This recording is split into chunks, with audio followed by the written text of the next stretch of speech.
don't really see you as somebody that's screaming at a lot of people at work. You can correct me if you are, but Yeah. how do you still get things done if you're not, some people, they use aggressiveness or, anger or the opposite of humor and fun to try to force the things that they want to get done through. Yeah.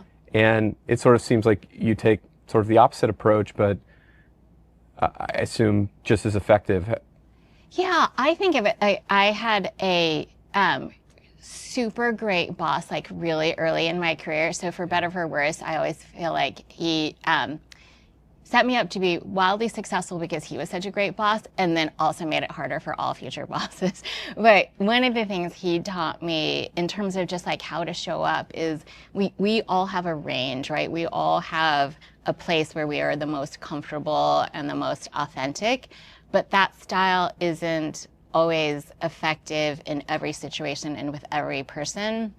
And our job as we grow and lead is not to become somebody else. So for me, I'm never going to be authentic being somebody that is yelling. I'm not a yeller, either at work or at home. And so, but what his coaching for me is like, hey, you have to learn how to turn your dials so that you are showing up in an effective way with either an individual or in a setting.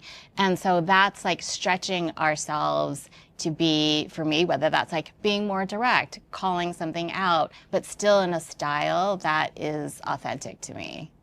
You're a leader in this big public company. You've got new people coming in the company all the time. You've got, stakeholders in other places. Everybody's got kind of competing different things they're trying to do. How do you get people bought in on a vision that gets everyone with all sorts of different groups and all sorts of different kinds of people with all sorts of tenure in a company, all rowing in the same direction around the same vision? To me, the most effective in my career has always been bringing it back to the customer, like the customer's voice and their honest feedback if something's working or not tends to really inspire and rally everybody. Like we can talk about it all day long, but the customer's voice is this powerful, inspiring one if we can bring it to the conversation.